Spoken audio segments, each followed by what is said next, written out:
Halo sahabat Kuno Kini Channel. Hari ini tanggal 12 Juli 2023, saya bersama teman Sigarda Jawa Barat akan mengunjungi Museum Kota Lama Semarang. Yuk ikuti perjalanan kami.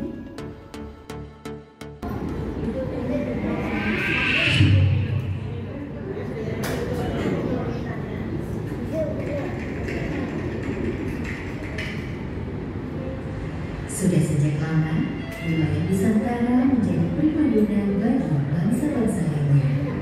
Kalau supaya saya tanya kita, apa Bapak Ibu sudah pernah ke Kota Lama? Ya. Jadi di Kota Lama itu ada jembatan namanya Jembatan Berong. Kalau kita mau masuk Kota Lama dari Agar Muda. Di bawah Jembatan Berong itu ada sungainya. Ini adalah visualisasi sungai di bawah Jembatan Berong. Jadi sungai itu merupakan lajur lintas tanah kapal-kapal orang-orang Eropa yang masuk ke Semarang. Dulu sungai itu berbeda sedikit kapal sudah masuk. Semarang dulunya merupakan pelabuhan yang sibuk, pelabuhannya ramai perdagangan Skandinavia. Pusatnya ada di Kota Lama. Karena kan belum ada yang canggih, belum ada mobil, belum ada motor, belum ada jalan yang lebar. Jadi mereka menggunakan kapal, menggunakan sungai sebagai akses utama. Jadi kemana-mana menggunakan sungai juga menggunakan kapal seperti itu. Nah, untuk jalurnya mulai dari Kota Lama hingga menunjukkan di Semarang nanti yang mengarah ke pelabuhan laut. Ini adalah visualisasi benar itu. Jadi ini adalah perjalanan di mulai Kota Lama hingga ke arah Pelabuhan. Visualisasi ini sekitar tahun 1800-an dan kita bisa bertemu sebelah sini menghadap layar sebelah sana.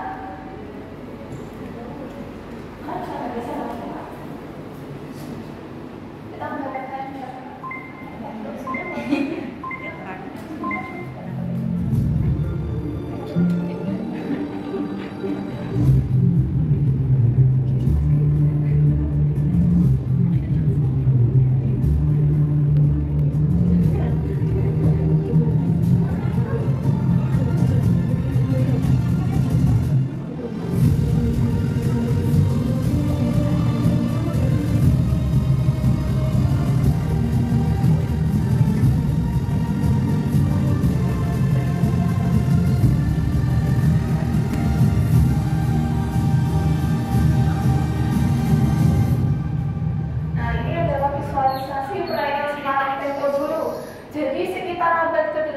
Semarang itu masih berbentuk perairan dengan pusat pulau-pulau di sekitarnya. Garis pantainya diperkirakan mulai dari Tugu Muda memanjang ke Simongan ke arah Sampokong. Di Sampokong itu kayak dulunya merupakan pelabuhan. Di sana Laksamana Cengho dilabuh dan bangun kelenteng serta bangun masjid yang sekarang menjadi monumen Sampokong. Jadi jangan heran kok bisa Laksamana Cengho berlabuh di atas Sampokong, kan jauh sekali dari laut. Dulu lautan itu masih sekitar sana. Nah, terjadi fenomena alam yang disebut dengan aluvial atau pengendapan lumpur yang membuat perairan ini lebih padat sedikit, membentuk daratan baru yang belum sempurna. Seperti ini visualisasinya. Di sini tanahnya masih tanah labil dan seperti rawa-rawa. Di sini tuh belum bernama Semarang. Ini adalah perkampungan kecil bernama Prabotan. Nah, Prabotan ini karena masih bagian dari kerajaan Demak, akhirnya Raja Demak memutus Ki Ageng Padangara I untuk membuka wilayah. Pegawai pertanian, perkebunan, pemukiman dan sebagainya, akhirnya di sini jauh lebih subur. Nanti Ageng Padangara termasuk keunikan. Di sini tuh banyak sekali pohon asem yang tumbuhnya berjauh-jauhan. Bahasa Jawanya pohon asemnya tumbuhnya arang-arang. Akhirnya di sini dinamakan dengan asem arang. Lama-lama waktu orang-orang lebih familiar punya dengan Semarang. Nah, Semarang itu berasal dari kata asem arang atau pohon asem yang tumbuhnya berjauh-jauhan atau arang-arang seperti itu. Ya, asem arang menjadi Semarang. Nah, dari sini peradaban mulai berkembang dan ketika VOC datang ke Semarang, mereka membangun sebuah benteng. Ini adalah benteng The Five Footpaths Semarang. Benteng Five Footpaths Semarang merupakan benteng buatan Belanda, khususnya buatan VOC untuk perdagangan. Benteng yang bentuknya segi 5 dan setiap sudutnya di sini terdapat 5 bastion. Bastion-bastion ini difungsikan sebagai menara pengawas.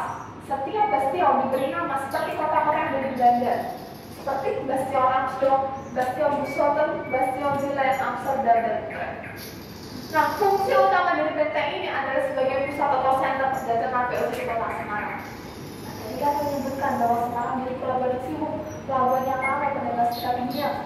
Pusatnya itu ada di benteng ini. Jadi benteng ini adalah cikal bakal dari kota lama. Benteng segi 5 ini letaknya ada di kampus Reko. Kampus Reko itu kalau sungai Kakak atau Ibu Jajan kota lama, di jembatan belok ke arah stasiun Tawang. Dekat stasiun Tawang itu ada kantor Damri, kantor Kesdes. Biasanya BRT cuma di situ. Nah di belakang kantor Damri ada jalan di benteng ini. Jadi masih arah kota lama, cuma nggak bisa disini kawasan dari kota lama. Ternyata Semarang itu memberikan keuntungan yang besar untuk Belanda hingga Belanda memutuskan untuk pengembangan wilayah yang menciptakan kotanya sendiri. Nah, wilayah dari Belanda ini mempunyai konsep khusus. Konsepnya itu adalah Finlands like home.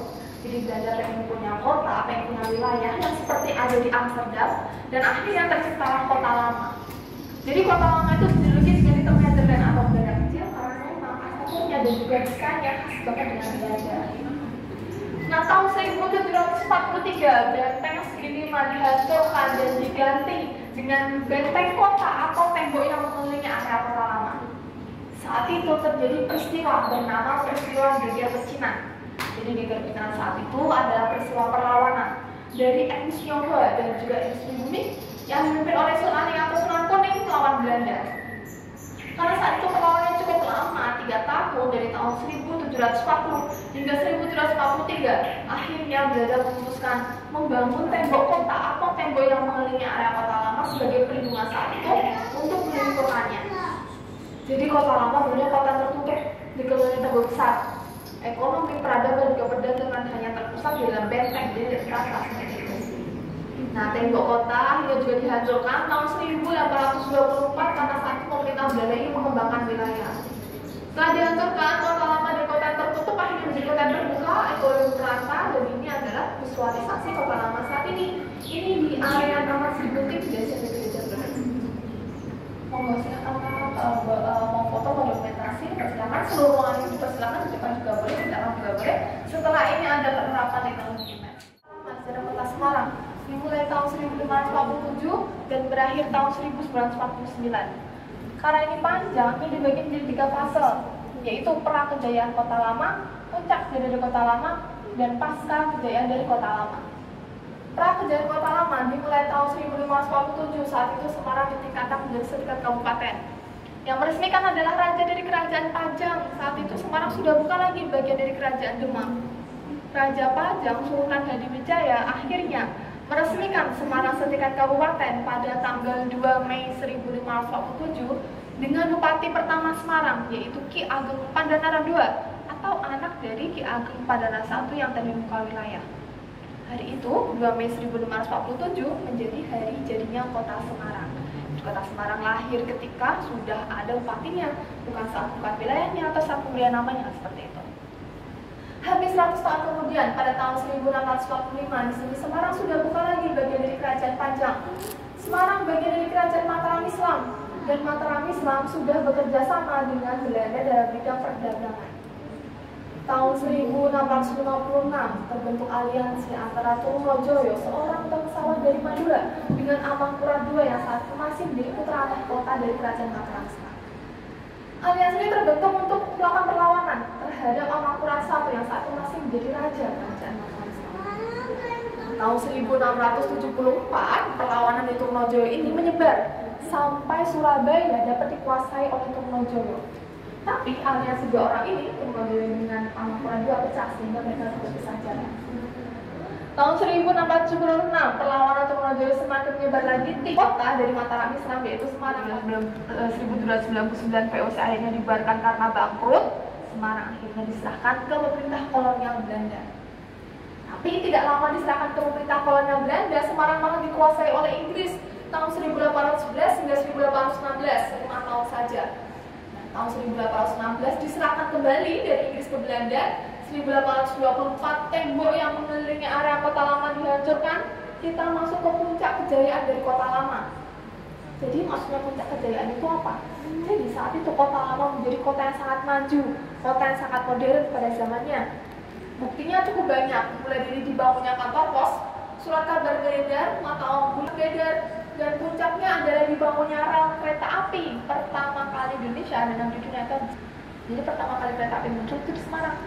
Nah, untuk stasiun pertamanya itu bukan di Tawang, bukan di Poncol, bukan di Ambarawa.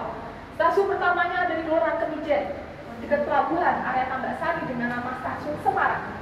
Tapi bangunan stasiun itu sudah tidak ada sekarang, sudah ada dengan tanah dan kemudian stasiun saja. Dibangun juga sebuah tram atau kereta api dalam kota dari pusat aja tahun 1882. Perbedaannya antara kereta api dan tram ini, tram melayani rute dalam kota saja, jadi punya tram lebih besar dari kereta api. Monggo kita ke pasca kendaraan.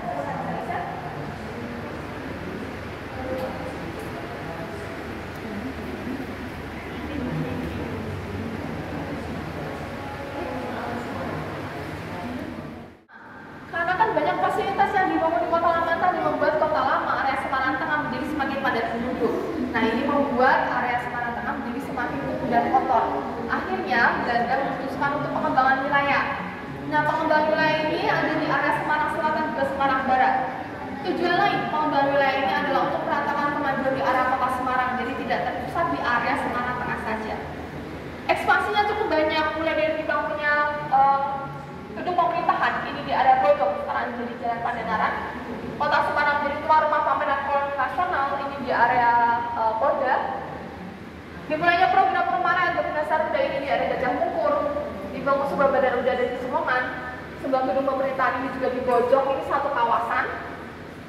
Tram yang dibangun tahun 1882 tadi akhirnya ditutup tahun 1940 karena terjadi modernisasi. Saat itu tram berbasis uap seperti ini dianggap sudah kuno. Akhirnya diganti dengan lebih canggih, yaitu bus, angkot, dan juga mobil pribadi sudah mulai populer. Nah, seluruh ekspansi ini adalah alasan kenapa Kota Lama dinamakan dengan Kota Lama. Jadi pengembangan wilayah di area Semarang Selatan juga Semarang Barat dinamakan dengan Kota Baru atau Semarang Baru, sementara area Semarang Tengah dinamakan dengan Kota Lama atau Semarang Lama. Nah, akhirnya tahun 1949 Semarang secara resmi menjadi bagian dari Republik Indonesia. Tapi Indonesia merdeka tahun 1945. Jadi selama 4 tahun ini banyak kejadian. Mulai dari pertemuan 5 hari Semarang, ada pengosongan kekuasaan, perebutan kekuasaan, agresi militer dan sebagainya. Baru diserahkannya Semarang dari pemerintah Belanda ke Indonesia itu 4 tahun.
Museum Kota Lama ini juga bagian dari sentra Jonathan dulu sebagai depo atau bengkel kereta api.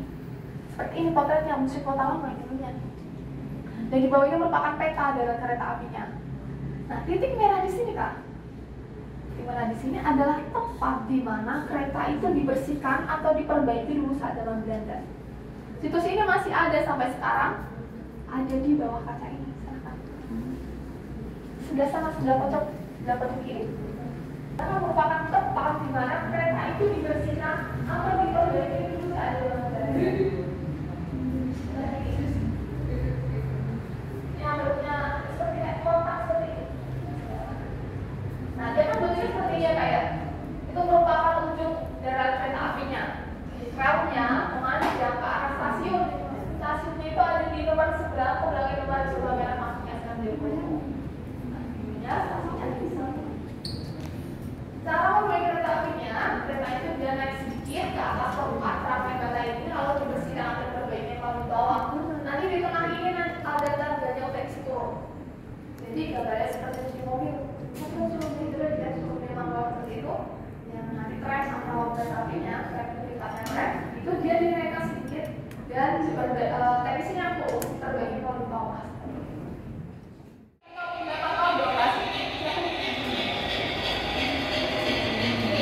Nah, ini bukan merupakan rem asli ya Kak ya, ini merupakan rem replikal, tapi bisa disesuaikan seperti saya saat itu. Nah, ini adalah replika satu gerbong saja, jadi dari sekitar 5 gerbong seperti ini, banyak ke belakang. Ini dulunya digunakan sebagai angkutan umum, tapi juga bisa untuk masuk barang.